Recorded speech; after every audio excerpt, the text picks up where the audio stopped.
এখানে কয়েকটা হিন্দু পরিবার, মুসলমান পরিবার যদি এতদিনে ভাবতো, যেটা অধীর চৌধুরী কি বলেছেন, মুসলমান এতগুলো পরিবার যদি ভাবতো যে না হিন্দুকে রাখবো না, তাহলে তো যদি কেউ ভাবে যে মুসলমান হিন্দুকে মেরে দিয়েছে, এটা লাগানো হয়েছে। যত নির্বাচন আসবে এইটাকে লাগানো হবে। কে লাগাচ্ছে? খোঁজার দায়িত্ব প্রশাসন, আমাদের। ভাই তোমার রাগ করা স্বাভাবিক।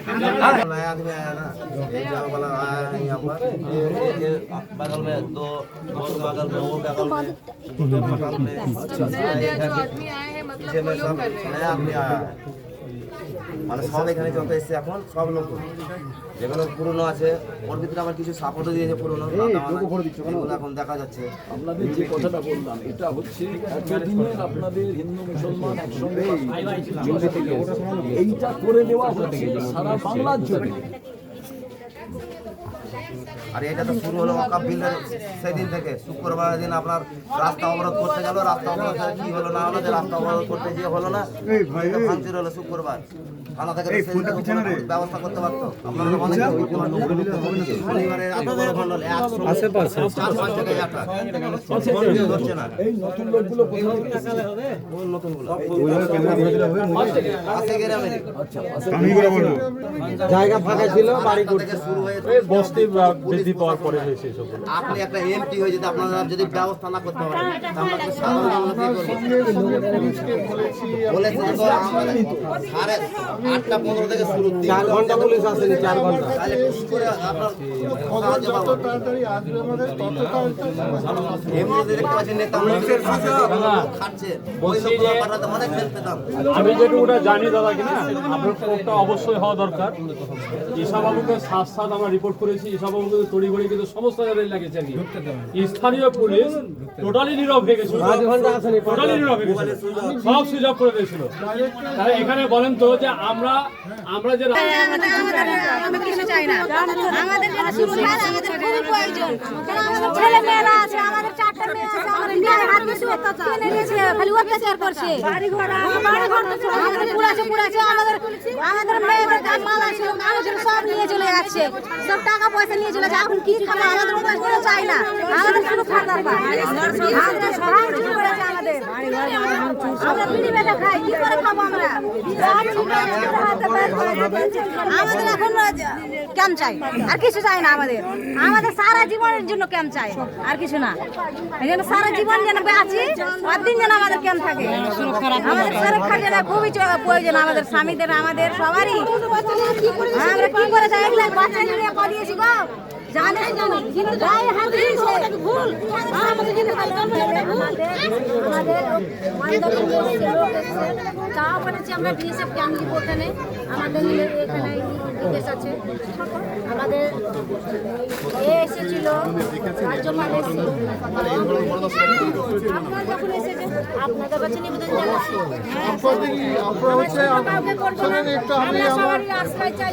আমার পরিচয় দিই বরকতগনি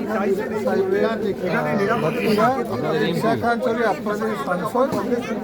10 মাস হয়েছে, আমার আগে এমএলএ ছিলাম ওই সাইড, মালদার সাইড। যাক, আপনার দায়িত্ব, আমার আপনাদের সমস্যা আমার সমস্যা,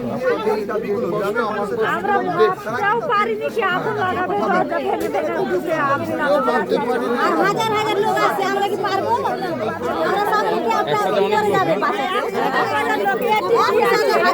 আপনাদের গায়ে হাত দিয়েছে। হাত দিতে আপনাদের তোমাদের দাও নিয়ে আছে, মানুষের জীবন নিয়ে আছে, সবারই আছে। ওই কথাটা বলতে পারছি না, আমরা জ্ঞান চাই, আর কিছু চাই না। এটাই আপনাদের কাছে আবেদন। আপনার সামনে আমি তাদের যখন বললাম, তারা সবকিছু মেনে নিয়েছে। তাদের আমি বললাম যে কারা করেছে, কিভাবে হয়েছে, এতদিন কোথাও গোলমাল হতো না, কেন হচ্ছে? 2026 যত এগিয়ে আসবে তত মোথাবাড়ির প্ল্যান চলবে, দমকলের প্ল্যান চলবে, শামশেরগঞ্জের প্ল্যান চলবে, অর্থাৎ প্রত্যেকে আগুন জ্বালাতে চাইবে। আর দেশলাই কাঠি কেউ সাপ্লাই করবে। তৃণমূল দেশলাই বাক্স সাপ্লাই করছে আর বিজেপি আগুন জ্বালাচ্ছে। দিস ইজ দি লাস্ট কথা, আর বাইরে কোনো না তো পরিবারের লোক এরা চাইছে স্থায়ী একটা বিএসএফ ক্যাম্প যারা আমি সে কথা তো বললাম, মেম্বার অফ পার্লামেন্ট সে ব্যাপারে কথা এই ক্যাম্পের ব্যাপারে কথা বলবেন। ইয়েস, কেন অসুবিধা নেই। তারা আতঙ্কে আছে তো? রাজ্য ফোর্স সবকিছু রাজ্যের এখতিয়ারে পুলিশ, রাজ্য যদি সামলাতে না পারে তখন সেই মতো করে পুলিশের অ্যারেঞ্জমেন্ট হবে। আমরা প্রথম কথা চাই পরিবার সুরক্ষিত হোক। এই পরিবারের যে সর্বনাশ হয়ে গেছে সেই সর্বনাশ কে দেখবে? এককালীন টাকাতে দেখা যায় না, বড় বড় ভাষণ দিয়ে কোনো লাভ হয় না। অন্য রাজ্য দেখছি, এ রাজ্যও দেখছি। আমি শুধু পশ্চিমবঙ্গ প্রদেশ কংগ্রেসের সভাপতি নয়, সারা ভারতবর্ষের প্রত্যেকটা রাজ্যে আমি কাজ করে এসেছি। কংগ্রেস শাসিত রাজ্যে কাজ করেছি, বিজেপি শাসিত রাজ্যে কাজ করেছি। আমার মতো আপনারা সেই সব রাজ্য ঘুরে দেখেননি, ওটা জানেন না। সিপিআইএম সমর্থক ছিলেন এই পরিবার, তারা থাকতেই পারেন যে কোনো যে কোনো দলের সমর্থক হওয়ার তাদের অধিকার আছে, সেটা তাদের নিজস্ব ব্যাপার। আমি এ ব্যাপারে কোনো কথা বলি আচ্ছা বোন, একটা কথা ভাবো তো, এই পরিবারের বাড়ির সন্তান চলে গেছে, এখানে কোনো রকম আর আলোচনা আমি চাই না। যা হবে পার্টি অফিসে কথা বলবো, এখানে কিচ্ছু চাই না। আর একটি মর্মান্তিক ঘটনা, এই মুহূর্তে আমি শ্রুতিতে, আপনারা সবাই জানেন শ্রুতির সাজির মোড়ে কয়েকদিন আগে সারা দেশ উত্তাল হয়ে উঠেছিল। ওয়াকফ যে বিল সংসদে অবৈধভাবে পাস করার সিদ্ধান্ত নিয়েছিল বর্তমান নরেন্দ্র মোদীর সরকার, তার বিরুদ্ধে যে জনমত তৈরি হয়েছিল সারা দেশ জুড়ে, সাধারণ মানুষ সুপ্রিম কোর্টে গেছিলেন। কিন্তু যারা এই ওয়াকফ যে সম্পত্তি, সেই সম্পত্তি থেকে সাধারণ মানুষের প্রত্যেক দিনের ভালো মন্দ জড়িয়ে থাকত, তারা প্রতিবাদ করেছিলেন যে আরও আমাদের মতামত নেওয়া প্রয়োজন ছিল। এই রকম যুদ্ধকালীন অবস্থায় কেন ওয়াকফ বিল পাশ হলো? আমরা এলাকার মুসলিম সমাজের মানুষ, আমাদের থেকে তো কেউ কোনো খোঁজ নিলেন না। আর তাকে কেন্দ্র করেই যখন সাজির মোড়ে আন্দোলন চলছে, সেই আন্দোলনে আমি যে বাড়িটার সামনে দাঁড়িয়ে আছি, সেই বাড়ির তরতাজা ছেলে, নাম তার এজাজ আহমেদ। সেই এজাজ আহমেদ তিনি আসছিলেন। পুলিশ কনভিন্স করতে পারেন যারা অ্যাজিটেশন করছিলেন। পুলিশের উচিত ছিল যে এই রকম আন্দোলনকারীদের সঙ্গে কথাবার্তা বলে আন্দোলন যাতে তারা না করেন সেই দিকে নজর দেওয়া। পুলিশের উচিত ছিল সারা দেশ জুড়ে যখন ওয়াকফ নিয়ে এরকম বিষয় হয়েছে, মুসলিম অধ্যুষিত যে জায়গা, সে জায়গায় মানুষ রাস্তায় আসবেন, প্রতিবাদ করবেন, মিছিল করবেন, মিটিং করবেন, এটাই স্বাভাবিক। কারণ সরকার জনমত তৈরি করে এই বিল পাশ করেনি, যেটা পরবর্তী ক্ষেত্রে আমরা সুপ্রিম কোর্টে গিয়ে দেখলাম এই বিলের সম্পর্কে তাদের অনেকগুলো স্থগিতাদেশ আমরা দেখতে পেলাম।